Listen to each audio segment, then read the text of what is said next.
Bahagi na ng trial yun. Dahil sumagot na ang VP eh. Kung yun ang gusto niyang patunayan, yung kanyang motion to dismiss muna bago magpresenta ng ebidensya, bahagi na ng trial yun. So hindi kasama sir sa proseso yung titingnan niyo kung tinatanggap ninyo yung answer sa summons, yung answer ng Vice President. Kasi Hindi para sa aming tanggapin o hindi tanggapin yung answer ng Vice President. Sagot niya yun at hindi namin siya pwedeng piliting sumagot ng ganito o ganyan o sa ganitong paraan. Sagot niya yun at tinatanggap namin yun. So there must be a trial talaga. Hindi walang puwang SP yung possible ulit na pagtayo ng senador para ipa-dismiss kagaya nung ginawa nung mag-convene kayo. Yung answer with motion ni Vice President, baka pag-usapan yun. I mean sir, kung sa senador ulit manggaling yung motion to dismiss. Bahagi na ng trial din yun. Kasi may pending motion, kumbaga may pending motion base sa answer ha. May pending motion si VP Sara. Pwedeng ipagpaliban ng impeachment court yung pagpasa doon, pwedeng pagpasahan din. Trial na nga yun eh. Trial na lahat. Ano bang definition mo ng trial? I mean sir, Ang trial ay hindi lamang naman presentasyon ng mga testigo. Ang trial kabilang yung mga pagdebate ng mga motion na gagawin ng magkabilang panig. Ayan po, malinaw po na sinasabi ni Chis Escudero na kahit trial ay may motion pa rin mangyayari. At ang ibig sabihin nito, ang plenaryo ay magkakaroon pa rin ng kanya-kanyang desisyon. Kumbaga, isang body ng Senado ay hindi isang tao lang ang magdidesisyon. Magkakaroon pa rin ng motion kung anong rules. Lahat po ng klaseng motion, mangyayari pa rin. At sila pa rin ang may sariling rules. Hindi po pwedeng makialam ang Kamara dito o yung mga prosecutor kahit sa trial. Sila pa rin ang masusunod. Kita ninyo? Dahil ang ginagawa ng Kamara dati, sila sa gara pa lang hindi sinusunod ang rules nila. Nagkakaroon sila ng shortcut na gara pa lang minamadali, gara pa lang shortcut, di ba? Kaya ito po, isa lamang po ito sa parte ng video ito na kung saan nakapakapanayam ni Senador Chis Escudero ang mga reporter. Dito po malilinawan pa tayo kung ano yung mga balak o plano ng bawat senador na magkakaroon ng trial. Para sa akin, ang trial talaga July. Pero ma-terminate na ang 19th Congress, di ba, sa June 30. Yun naman ang alam ng lahat, di ba? Kaya ito po, welcome po muna sa aking channel. At muling nagbabalik ang inyong lingkod, Pads Press TV. Kaya panoorin po natin sa umpisa ang video ito. Magaganap. Mag-i-issue ng summons, magfa-file ng answer, at may 5 araw ang prosecution para mag-submit ng reply. June 10, nag-issue ng summons ang Senado bilang isang impeachment court. June 23, last day, nag-submit ng answer ad cautelam ang ating ikalawang Pangulo. At mula June 23, 24, 25, 26, 27, 28, Sabado yon, so meron hanggang Lunes ng tanghali ang Kamara para magsumite ng kanilang reply kung nanaisin nila. Magsumite ng reply, hindi mandatory, doon sa answer ad cautelam ni VP Sara Duterte. Ang bakit noon of June 30? Ito, ang tanong dito, kahit na nagsumite sila ng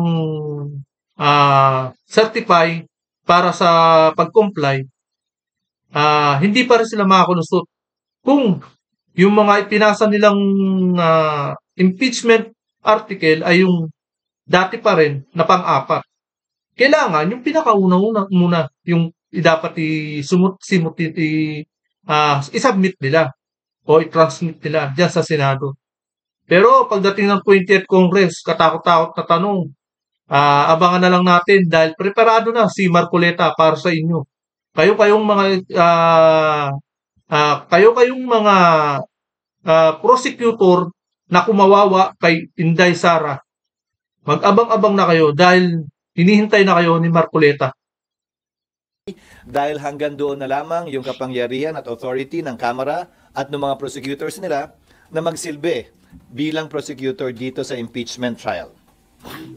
Sir, sabi ni BP Sara, hindi siya pwede i-compel na sumagot dun sa mga allegations o kaso na kapaloob sa articles of impeachment, considering na yung Senate Impeachment Court ibinalik sa Kamara yung articles of Yun yung impeachment. nakalagay sa answer niya at hindi para sa akin na komentaryohan yun dahil korte, impeachment court na, ang dapat tumugon doon kung sakasakali. Hindi para sa akin na husgahan yon o bigyan ng kulay yon. Tinatanggap namin yung kanyang sagot at Kasi ang kulit kasi ng Kamara eh. Palibasa, talagang nanggigigil daw sila talaga kay Inday Sara. Pero hindi nyo alam, may number si Inday Sara sa Senado. Yan lang ang pagkakaalam natin. Kaya humanda kayo mga taga-prosecutor kayo. yung posisyon niya. At dahil doon, meron siyang motion to dismiss na noong una, parang binatikuso ng tagapagsalita ng Kamara ang Senate Impeachment Court spokesperson dahil parang telegraphing or coaching the BP dahil nabanggit niya na yun ang pwedeng ang i-file ng Vice Presidente. Ulitin ko, hindi para sa akin na komentaryohan ang sagot ng Vice President. Tatanggapin namin yun bilang sagot niya doon sa summons na inisyo ng impeachment court. At hindi para sa aming komentaryohan yun na tama yun o mali yun. Yun naman kasi, hindi naman issue yun. Kita nyo yung sinasabi ni Senador Chis Escudero, wala sa kanila yun. Kumbaga hindi naman issue sa kanila yun. Kung ano man yung i-reply at isagot ni Vice President Inday Sara. Sir, yung sagot na yung reply na ibibigay ng Kamara sa sagot ni VP ay... Kung gusto nila. Pwedeng hindi. Pati naman yung answer, pwedeng hindi eh. What happens if hindi magbibigay? Sa court na lang po sila What magpapaliwanag. happens kung hindi magbigay ng reply? Wala silang sagot doon sa sinabi ni VP Sara. Pero pwede pa rin po silang magpaliwanag pagdating ng impeachment trial. Hindi nawala yung right nila magpaliwanag or banggain yung sinabi ni VP. Tiyak ko pag-uusapan yon. Kung pag-uusapan yung motion na yon na nakapaloob sa sagot ni VP Sara, then bibigyan ng magkabilang panig ng pagkakataong ilahad yung kanilang argumento. Pero on a normal court, SP, pwedeng kunyari hindi magbigay ng answer pero sa mismong trial na sila magsalita. Pwede, hindi siya deemed or considered waived unless under exceptional circumstances hindi siya papayagan ng korte for being dilatory. Pero sa palagay ko, walang ganun dito. Isa pa, SP. SP yung ginagawa ngayon ng prosecution na halos maya't-maya nagpe-press con sila. Ngayon pa lang sinasagot. Diba? Ang hirap ang hirap pa niyan. Nag-hire pa sila ng bagong spokesperson para sa prosecutor na sablay din. Kumbaga, kapag ina-analyze ng mga abogado, sablay din ang pinagsasabi. Itong si Atty. Bukoy. Na nila yung sagot ni VP katulad kahapon sa kay Atty. Bukoy. Is that normal? Is that okay? Hindi po ba sila patatahimikin ng impeachment court? Sa ngayon, hindi pa siguro dahil hindi pa naman nagsisimula ang O, di ba? Sa ngayon, hindi pa. Pero kapag lumala yung pinagsasabi niya, talagang nasisiraan ng impeach court. Kung sinisiraan niya impeach court, yari siya dyan. Ito yung sinasabi nilang tinatawag na maaaring contempt. Ganun po. trial. Pag nagsimula na kasi ang trial, dapat lahat ng gusto nilang sabihin doon na mismo sa trial. Oo, di ba sa mismo trial? Walang prohibition. Katulad ng mga tanong nyo sa akin ditong nagdaang araw, pwede ba nyong i-publish yung answer na binigay sa inyo ng Kamara base sa receiving copy nila? Walang prohibition na gawin yun. Ibang usapin kapag may trial na dahil pwedeng magbigay ng kautusan ng impeachment court na limitahan o pagbawalan ang mga party sa kaso na magsalita. Pero desisyon ng impeachment court yan. Oh, pwede. Kung gugustuhin talaga ng mga judge, senador na ipatikim ang bibig nila, limitado na sila. Diyan sila mabadadali. Araw daw, isasubmit na yung certification ng Kamara na dumaan sa tamang proseso yung articles of impeachment. So kapag na-submit yun, babawi na ba yung decision ng Senate Impeachment Court na i-refer back yung articles of impeachment? Hindi, dahil dalawa yung kautusang binitiwan ng Senado, kung maalala mo. Pero yung second yata, mahirap nilang i-comply hanggat hindi pa nagko-convene. Kaya nga hindi pa kompleto yung compliance nila. So, Dalawa yung compliance na hinihiling ng impeachment court sa Kamara. Yung isa ay pwedeng mabigay ng 19th Congress, Yan yung patunay na hindi sila lumabag sa one-year ban, pinapaliwanag na hindi sila lumabag dito. At pangalawa, yung patuloy na kagustuhan na ipursige pa rin yung kaso mula sa 20th Congress. So yung decision na yon to refer back yung articles of impeachment, mananatili yun hanggang 20th Congress? That is the operational meaning of the order issued by the Senate Impeachment Court, yes. Maliwanag naman yun dun sa order. Sabi sa inyo, haharangin pa rin nila eh. Yung 1-year ban na sinasabi ni Chis Escudero. Kailangan baguhin nila yon. Kung ano yung una, yun ang ano nila, unang i-transmit nila, yung pinakaunang sinimot pinasa diyan sa sa committee ng Congress. Parang 20 Congress na. So, mapapalitan na, sir, may mga prosecutors, pero may mga na-retain pa rin naman. Then, yung 20th Congress papasok na rin. So, paano po yung magiging process lang? Hindi yun question kung mariretain sila. Desisyon ng Kamara yon. Pero ang issue ay, ang authority, ang otorisasyon na binigay ng 19th Congress sa mga prosecutors na re-elect man sila o hindi, ay hanggang June 30 lamang. Kailangan bigyan sila ng panibagong otorisasyon ng Kongreso na magsilbi bilang pareho man o magkaibang prosecutors sa ilalim ng 20th Congress. So, sir, kailangan pa ng plenary action pag gano'n? Plenary action ang kinakailangan. So, basically, sir, walang prosecutors muna from June 30? Kaya nga, Pebrero pa lang, sinasabi ko na sa inyo, di ba, dun sa mga nagmamadali, hindi pwedeng magpursige ang trial dahil walang prosecutors mula June 30 hanggang July 28. Di ba? Noon pa sinasabi na natin yan eh.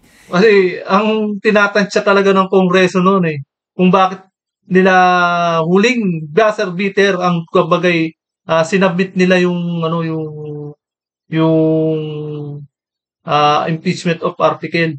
Dahil nga hinahabol nga nila ang 19th Congress. Kailangan may trial na sa 19th Congress. Kaya ang kaso hanggang ngayon wala pang trial. Kaya yan yung minamadali nung mga buhaya dyan sa Kongreso. Hindi naman pwedeng mag-trial na isang panig lang. Nangyari. So given yun, sabi kasi ni Attorney Bukoy, yung spoke sa House, magre-request po sila after nila mag-file ng reply dun sa answer ni VP Sara, magre-request sila sa impeachment court na mag-set na ng pre-trial date at ng trial date. Pwede ba yun? Minamadali naman. Kasi kahit yung authorization ni Attorney Bukoy ay hanggang June 30 lamang. Mag-expire at maglalapse din yun. Ahente lamang siya. Spokesperson lamang siya ng prosecution panel. So yung prosecution panel na mag-a-appear, ano ba siya? Spokesperson ba dito? Agent nga lang siya. Agent. Hindi naman siya hinalal eh. Agent lang siya. Kaya yun lang ang papel niya sa Kongreso. Spokesperson. Principal agent. No, spokesperson ba siya ng prosecution? O de sino yung nagbigay sa kanya ng kapangyarihan? Tapos na yung kapangyarihan ng prosecution team ng June 30 noon. Wala na. So yung Terminate na sila. trial date sa 20th Congress na po. Sa 20th Congress din. Kasi paano mga isa-set yun nang walang prosecution? Kung mag-set kami, ulitin ko Pebrero pa lang, sinasabi ko na to sa inyo. Paano ka mag-set ng pre-trial na kailangan may magkabilang panig? May attend. Hindi naman pwedeng abogado lang ni VP Sara mag-attend doon. One-sided naman yun. So, Hindi na kailangan pre-trial talaga ang tawag doon. Oo, meron. Oo, pero ang bumulaga sa amin doon, base sa, kaya nga, working calendar yon, di ba? Ang bumulaga sa amin doon, yung authority nga, kasi iba kami, iba ang Senado eh. Ako hanggang 2028 pa. Pero yung prosecutors, yung congressmen, hanggang June 30 lamang. Sir, also sabi po niya ni Attorney Bukoy, yung ombudsman daw po, yung investigation nila hindi dapat magtuloy dahil matapos dapat daw po muna yung impeachment trial. Hindi Tama ba? para sa akin na komentaryohan yon. Hayaan na natin ang ombudsman na sumagot sa kanya. At tila yata Palibasa kasi, yun ang gagamitin nilang ebidensya papunta sa ombudsman. Kaya pinipilit nila na mag-trial na at mag-impeachment trial na dahil ito lang sa impeachment trial, diyan mabubuksan yung mga asset at bank account ni Sara Duterte. Ito, talagang yan lang talagang ilalaban nila papunta sa ombudsman. Kasi ang hirap din talaga, kailangan hindi na ma-impeach si Inday Sara. dito kasi bubulat-latin ng mga buhayang prosecutor para bumaliktad diyan sa sa ombudsman. Wala pa kasi silang wala pa kasi silang ebidensya na 'di ba naging hindi sila, ibig sabihin hindi sila umaamin na complainant sila. Nagpasa sila ng mga report diyan sa ombudsman. Walang kaakibat na na ebidensya. Kaya nga sabi nung ibang isang mga complainant na yun, si Joel Chua. Sabi nga ni Joel Chua, 'di ba, na kailangan nilang ma-impeach trial na si Inday Sara dahil 'yun ang magiging ebidensya nila, yung mga kukuning mga report at ebidensya diyan sa impeachment trial. Ang hirap kasi nito, pagka si Inday Sara ay ma-impeach at ma-convict, dire-diretso na yan, makakasuhan na yan. Kumbaga hindi pa nila makakasuhan yan dahil impeachable nga yan. Ganyan ang pattern at plano ng mga dilawan at mga talyanista. Mga loyalistang tanso. Wala yung away na yon sa iba pang away na gustong pasukan ni Attorney Bukoy. Silang dalawa na lamang yun siguro. In fact. Sir, ginagamit kasing defense, based dun sa answer ng Vice President, ginagamit nilang defense yung pag-return ng impeachment court dun sa articles of impeachment. Ano ba talaga ang ginawa ng impeachment court? Kasi ang claim nila is the articles of impeachment was returned, so there's no charges against her to speak of. There are no charges against her. Argumento yan ang isang panig. Subalit, I refer you back to the order itself. Pakibasa na lang po yung order dahil nakalagay naman doon, hindi ba? Return without dismissing nor terminating the case. Di ba nakalagay yun doon? So, ang sagot siguro, yung nasa order na lang, ang pagdedebatihan yan, kung may issue, pagbobotohan yan, kung sakasakali pagdating ng trial. But I cannot, even if I am the Senate President, Kaya magkakaroon pwede pa rin pala talagang isulong ang dismissal. Tapos sa pagbobotohan pa rin ng mga plenaryo pagdating sa 20th Congress. Diyan uli, magkukonvene uli sila dahil panibagong 20th Congress na, panibagong may mga bagong pasok na mga elected senador. Ganyan po. Pangulo ng Senado, hindi ko pwedeng dagdagan o bawasan pa yung pinagbotohang order ng Senado. So yun lang ang masasabi kong sagot dun sa ganung posisyon. Basta sir, hindi nawala sa Senate yung charges, hindi nawalan ito ng jurisdiction nang dahil doon sa pag-return ng articles of impeachment sa Hindi ko House. din pa, yun ang nakalagay sa order. Hindi ko pwedeng dagdagan o bawasan yung ginawa o hindi ginawa ng impeachment court. Nakapaloob yun sa order mismo. Sir, yung compliance po na isasubmit supposedly ng House ngayon, who will decide if it's actually compliant dun sa hinihingi ng court? The impeachment court, when we resume, magre-resume yun kapag compliant na ang Kamara. Oo. Ibig sabihin, yung mga requirements na hinihingi ng Senado na mag-comply sa mga ginawa nilang kabalastugan, kumbaga yung mga hindi nila sinunod, hindi sila nag-proceed ng tamang procedure na may pasa dyan sa kanilang Secretary General, syempre, mare-reject pa rin. Papabalik uli sa kanila yan. Dahil hindi nga talaga sinusunod uli. Pero kung yung requirements ay nasunod naman, dire-diretso na yan. Kaya nga lang, putol sa June 30, putol ang pangarap nyo na ma-impeach si Inday Sara. Kaya nga ito, na sila sa ombudsman. Sa ombudsman, lumalapit na sila. Pero hindi naman nila inaamin na sila ang complainant. Diba? July 29, probably. July 29, thereafter. July 29 onwards. Kasi July 28 kami magre-resume, pero ceremonial yon para sa sono ng Pangulo. Magsisimula pa lang talaga makapagtrabaho ang Senado at Kamara ng July 29. Pero hindi kami pwede schedule agad hanggat una, wala pa yung prosecutors. Pangalawa, Ang layo. Grabe, no? Ang layo. Kaya kayo kung saras na etong mga congressman na yan, mag-isip-isip na kayo, nasa next year na kayo, magpasa ng impeachment article of impeachment. Ang tagal niyan. Wala pa palang trial sa July. wala pa yung compliance in one shape or another. Walang makukonvene ng 29 kung wala pa yung compliance na pangalawa. Or sabihin nilang ayaw nila, kung ano man, basta katugunan o sagot dun sa hinihiling na yon. So if walang katugunan, walang makukonvene. Paano makakatugon din kung wala pa? Wala pang prosecutor eh. Or the 29, kunwari SB 28 sila magbibigay ng tugon sa inyo. Yung second- Paano sila makakabigay nga ng tugon kung wala pang prosecutors?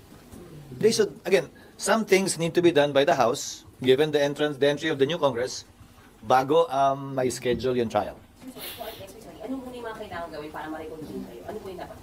Mag-elect sila ng prosecutors. Paano ka magta-trial ng walang kinatawan ng Kamara? At saka yung compliance nila sa order ng impeachment. Itong mga reporter na to, di ko alam kung saan nanggagaling ang hugot nila ng mga hinuhugot nilang mga tanong eh. Yung mga tipong kabobohang tanong, di ba? Court. After na saka kayo maka-reconvene po. Yun, may hudyat na yon, may dahilan para mag-convene na. But on its own, the impeachment court can also convene on any other matter it may want to take up or decide on its own. Pwede naman din yun. Kahilingan lamang ng isang impeachment court judge ang kinakailangan. Siyempre, pag-uusapan, subject to an agreement by consensus of the impeachment court judges kung may kailangan isettle o pag-usapan. Kasi hindi na nga pwedeng desisyonan yan bilang Senado eh. Hindi ko na rin pwedeng desisyonan yan bilang presiding officer lamang.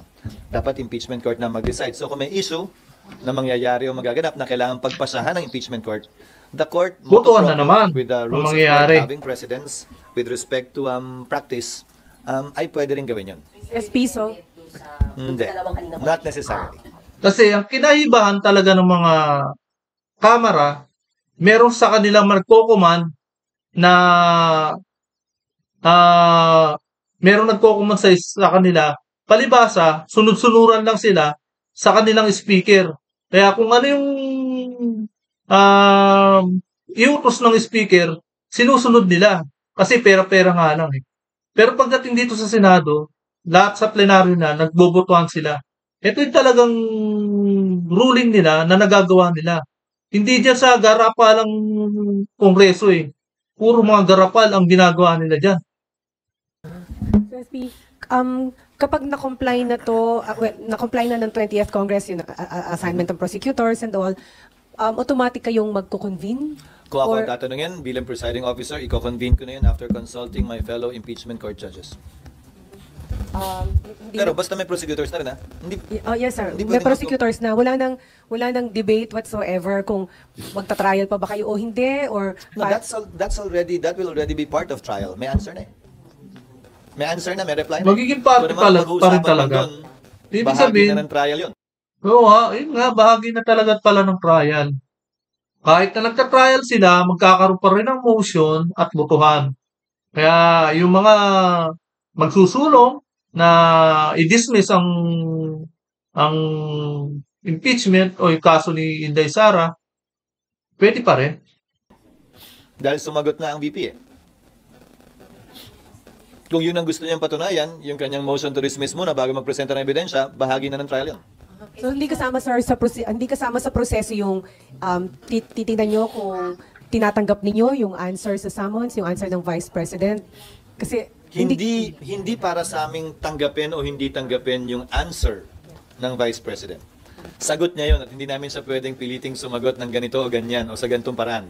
Sagot niya yon at tinatanggap namin yun. So there must be a trial talaga. Hindi, walang puwang SP yung possible ulit na pagtayo ng senador para ipa-dismiss, kagaya nung ginawa nung mag-convene kayo. Yung answer with motion ni Vice President, baka pag-usapan yun.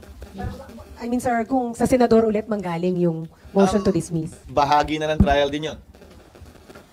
Kasi may pending motion, kumbaga may pending motion base sa answer ha. May pending motion si VP Sara. Pwedeng ipagpaliban ng impeachment court yung pagpasa doon, pwedeng pagpasahan din. Trial na nga yun eh. Trial na lahat. Hindi pa, ano bang definition mo ng trial? I mean, sir, Ang, sorry. ang trial ay hindi. Eto namang mga reporter na to. Hindi mo alam kung ano lang nagkukunwari lang silang walang alam eh. Talagang nililiko lang nila yung mga tanong-tanong nila eh. Hinuhuli lang siguro nila si Chis Escudero eh. Hindi lamang naman presentasyon ng mga testigo. Ang trial, kabilang yung mga pag-debate ng mga motion na gagawin ng magkabilang panig. Sorry, reform ko, SP. So, ibig sabihin, pwedeng pagkukonvene ninyo, pwede pa rin may tumayon para may motion to dismiss na senador, and then didesisyonan ninyo. Walang Oh, yan. Tama yan, ate. Tama. bawal ng motion eh. Yun ang problema ko sa maraming nagsasabi ng kung ano-ano eh. Asan ba yung rule? Asan ba yung provision sa saligang batas o sa rules on impeachment na bawal ang ganito o ganyang klaseng motion? Hindi mo naman pwedeng pigilan ito dahil collegial body ang Senado bilang impeachment court. Kapag kami nag-motion at may nag-object, hindi ba? Sa tagal nyo sa Senado, ano bang gagawin? Hindi, pagbobotohan. Oh, yun pa rin. I'm sorry? Yes, always by simple majority. Ang hindi lamang required ng simple majority, 2/3 ang kailangan kapag ang pagbobotohan na to acquit or convict. But SP, yun pong answer po ni VP, pati po yung magiging answer ng PROSEC. Reply ng PROSEC. Yung reply ng PROSEC, mare-resolve or matatakil po ba siya ng impeachment court kapag ka-trial lang? Or paano po ba yung proseso? Hindi ko maintindihan yung tanong. Matatakil po yun during trial only. Pag nag-resume na yung court, that will not be tackled by the Senate sitting as a Senate. So, nawala. It can only be tackled by the impeachment court. Ibig pong sabihin, kailangan ma-open po muna yung trial, yung paglilitis mismo, bago po yun. Bukas na siya, convened, constituted, and Naka-convene convened na eh, ang oo. impeachment court. Lahat na magaganap sa impeachment court, bahagi na yun ang tinatawag nating trial kapag ka nag-appear na yung mga parties. So kung ang pinagdidebatihan man nila ay yung reply, yung answer, o kung ano man, bahagi na ng paglilitis yun. Nandun pa, SP isa lang. Nandun pa rin kami dun sa pag-reconvene. Kung wala pang PROSEC sa 29, pero may kailangan kayong pag-usapan, pwede kayo mag-convene. Pwede. Not a problem. On our own. Yes, Milo.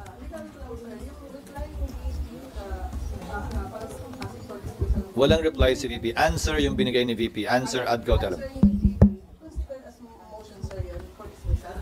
Hindi ko pa nababasa actually. Kayo lang yung nagtanong kanina eh. Na, hindi ko pa nababasa yung answer dahil ng isang araw pa lamang yon. Kabibigay lang sa akin kanina. Mahigit 200 pages kasi kasama yung annex eh. Babasahin ko pa rin mamaya. I'm sorry? Kaya hindi ko pa nababasa. Kung meron man, the impeachment court will decide on that when we convene. Again, whether to decide on it or to set it aside for a later date. Automatic siya, sir, na you have to discuss since may ganung request for dismissal. Kailangan may mag-motion. Someone has to bring it up. Binring up naman na sa answer eh. So I presume her lawyers will do that. Hindi para sa akin, Milo, na pagsabihan yung lawyer ko ng gagawin nila o hindi. O kung kailan nila gagawin. Nasa kanila yan. Now that the parties are there, now that the impeachment court has acquired jurisdiction over the person of the Vice President, the parties are now there to make their corresponding and respective motions based on the interest of their client or position. Yes. Sir, clarification ko, yung answer ad cautelam ni VP asserts that the fourth impeachment complaint should be dismissed. Paano ipaprocess po yun ng impeachment court? So pwedeng pagbotohan na kung dapat bang i-dismiss based on the answer ad cautelam? Posible yon, pero ayokong pangunahan ang impeachment court. Iyan din yung parehong ni-raise ng Vice President sa Korte Suprema. Sa Pero magdedebate muna sila bago yung sinasabi ng reporter na to na may mag-motion to dismiss sa impeachment. Pagdidebatehan pa rin niya. Nawa ko. Base again sa newspaper reports at hindi pa base sa answer mismo. Hindi ko pa kasi nababase. I think it's the same issue raised in the Supreme Court based on the one-year bar rule. So posible po, so kung pagbobotohan po, SP, simple majority lang, it can be dismissed by a simple Political, simple majority ang kinakailangan sa lahat ng botohan. 2/3 ang kailangan to convict or acquit. But it begs the question. Kung may simple majority ka to dismiss, for example, then imposible ka na maka 2/3. Hindi ba? Correct. It's simple. Pag nagbotohan, Yan po pag nagbotohan sila, kailangan 2/3. Eh kung ang binoboto nila ay motion to dismiss, eh di may two-third, eh di basura, tuloy. Nawala na yung pangarap ng mga buhayang congressman. Hindi, kung manalo nga yung anumang motion is by simple majority. Kung pagbobotohan man yun, edi clearly, walang two-thirds if ever. Di ba? Math would dictate that outcome.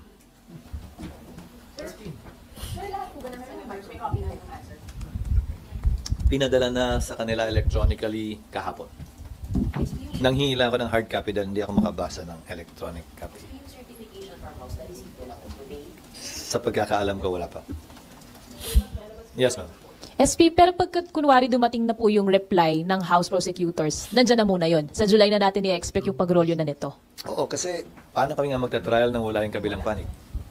Alam nga namang mag-attend lang yung mga abogado ni VP Sara. That would be clearly unfair.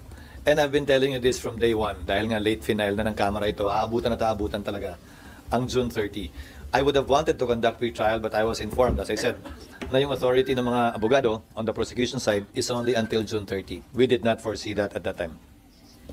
So right now, sir, wala namang issue or namang motion yung Senator Judge na dapat yung i-address? Wala. Wala. Sir, Antitasip is, settled na ba yung question na tatawid na talaga doon sa 20th Congress, the way it looks?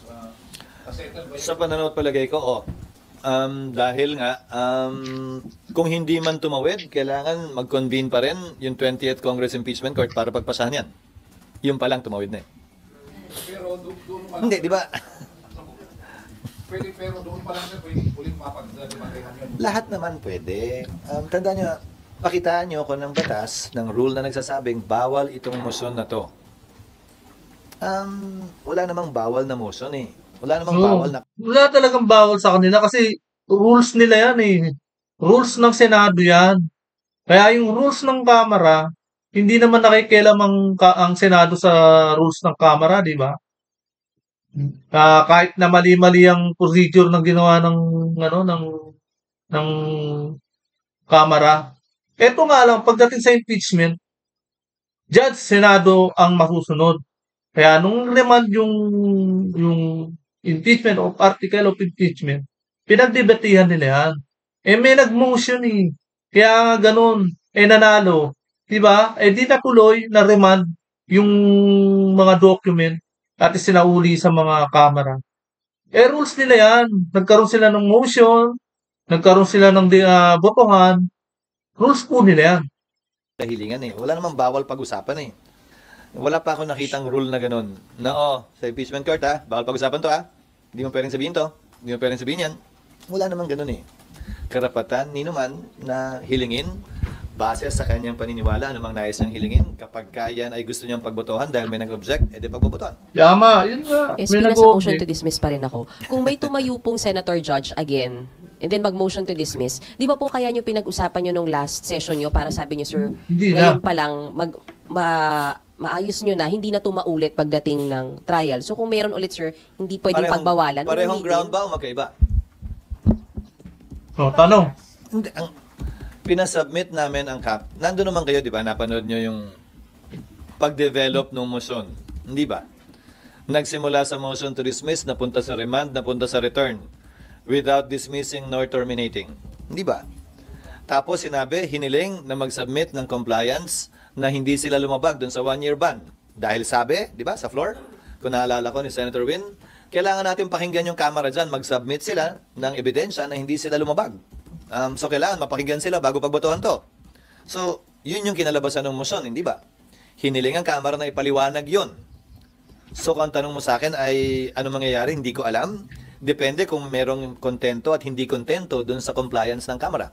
So pwede pa rin talagang i-discuss yung motion to dismiss even if na-discuss nyo na Remand siya. yung pinag-uusapan.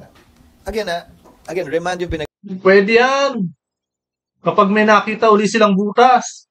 Yan.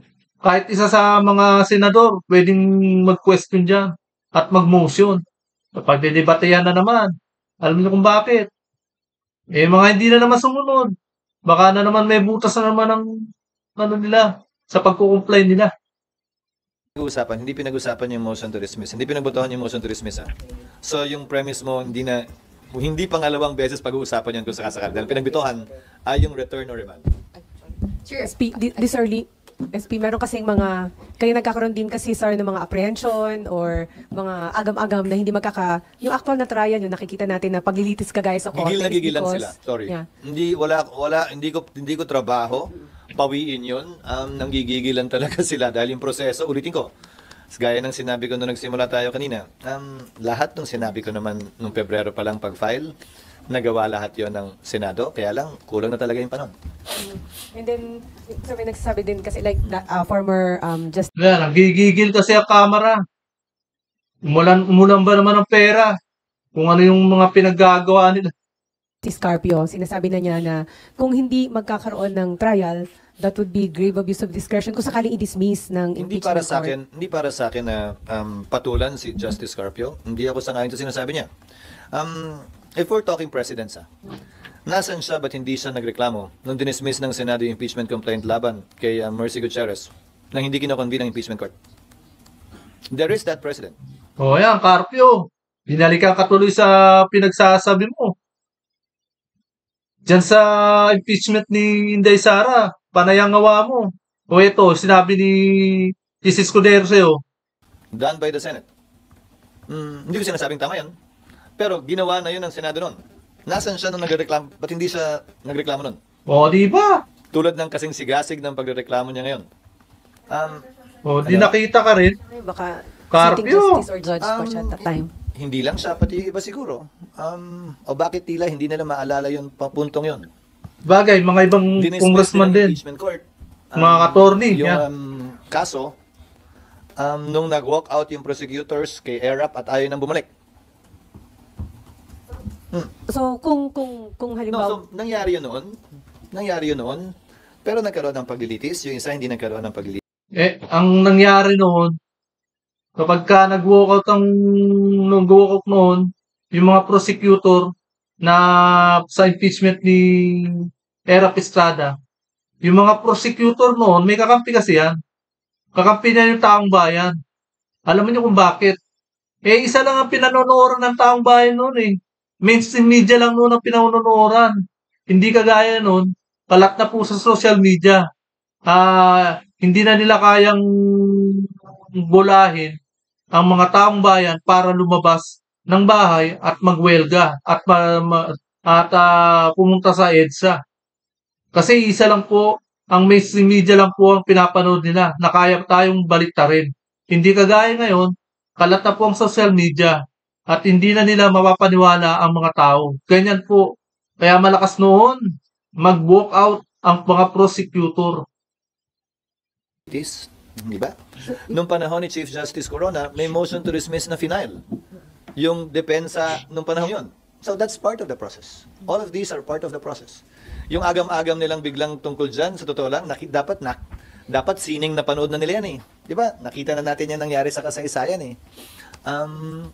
At walang dahilan, para sa akin na magbigay sila ng duda, maliban na lamang kung init na init sila, na magkaroon na agad ng trial sa lalong madaling panahon base sa kagustuhan nila. So, SP, ibig sabihin, may power, may poder talagang impeachment court na mag-decide sa dismissal. And kung sakaling ganun, hindi yon maituturing na grave abuse of discretion for having that, dahil meron Hindi kayo siya ng power? bilang retired justice ng Korte Suprema ang pwede magsabi nun. Ulitin ko ulit. Lahat ng ito, ang may kapangyarihan lamang magpasya kung may nilalabag na batas o wala ay Korte Suprema. Hindi ako, hindi kami, hindi mga dating mahistrado. Kung hindi yung mga kasalukuyang mahistrado ng Korte Suprema. Labas doon ang kapangyarihan to try and decide binigay sa Senado. Sir, sorry, clarification lang. Yes. Nasagot nyo na rin po ito dati, pero if hindi po magsabit nung second document na compliance yung 20th Congress House, what happens Then dito? the court will decide accordingly. Hindi ko alam, ayokong pangunahan kasi iba na rin yung composition ng Korte. Pero sir, di ba, you mentioned before na pwede pa rin kayo mag-decide to continue the trial even without that. Remember, I also said the 19th cannot bind the 20th. The 20th Congress, the 20th Impeachment Court, the 20th Congress Impeachment Court, the 20th Congress House can reverse whatever decision was made by the previous Senate, by the previous Impeachment Court, by the previous Congress. So pwedeng baguhin yung order ng Impeachment Court na papasok, pwedeng i-modify yon, pwedeng i-abandon yon.